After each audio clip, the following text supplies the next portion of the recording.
Hai, Assalamualaikum. Hari ni akak nak masak kari daging bersama dengan ubi kemili. Ini bahan-bahannya seperti biasa, bawang putih halia. Ini kita tambah dengan bawang Holland biar dia manis sikit. Okey, bismillahirrahmanirrahim. Okey, kemudian kita masukkan 4 sekawan.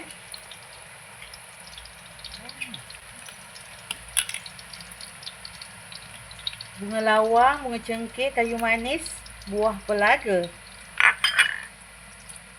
Okey, kacau.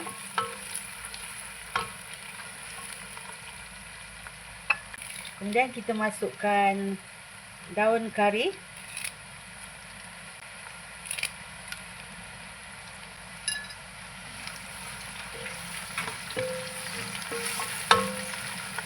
Kita tunggu sampai dia betul-betul kuning ya. Okey, biarkan seketika. Okey, bila kita tengok dia dah garing. Dia dah garing ni, wangi bau dia dengan daun kari tu, kita masuk bahan-bahan yang kita dah blender tadi. Sama je bahannya. Bawang putih halia. Kita blender sikit. Supaya nanti kita punya kuah kita tu nanti dia jadi pekat. Itulah sebab dia blender tu. Jadi kita masak hari ni kari daging bersama kemili. Jadi macam special sikit. Jadi hari ni akak pun nak blender lah juga bahan-bahan tu tadi. Okey, kita tunggu sedikit masa lagi. Baru kita masuk kari. Masak kari ni memanglah katakan kadang-kadang tu macam-macam cara. Ini kari daging. Tak kisah dia nama apa, tapi kari daging. Kemudian akak nak tambahkan kari ikan. Ini cap o. Pun tak apa kalau kita nak tambah cap apa pun. Tapi akak menggunakan cap o.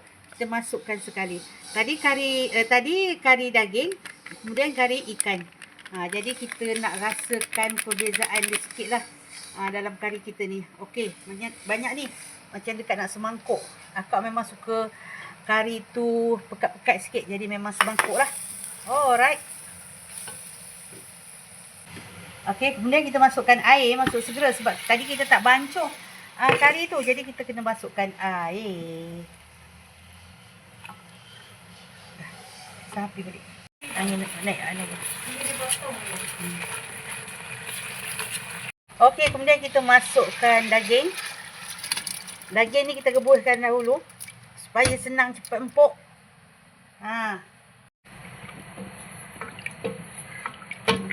Kemudian kita masukkan ubi kemili terus. Sebab ubi kemili ni dia keras macam ubi biasalah. Jadi kita masukkan ubi kemili terus. Nanti dia akan empuk. Sebab daging kita tadi kita dah rebus dia. Dia empuk sekali lah nanti. Okey, masukkan kemili. Macam biasa kita masaklah dia. Okey. Bila kita tengok ubi kita pun dah lembut. Macam ni. Kan? Dah lembut ubi kita. Baru kita masukkan santan. Masukkan santan.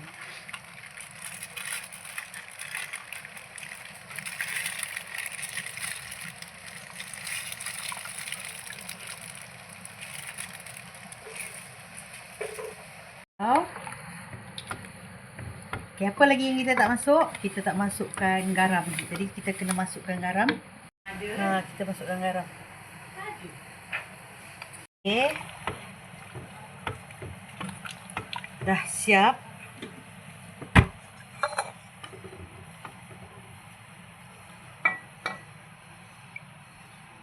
Okey.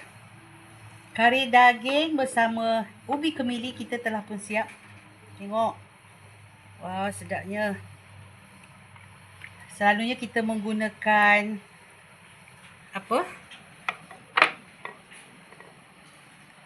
kentang je.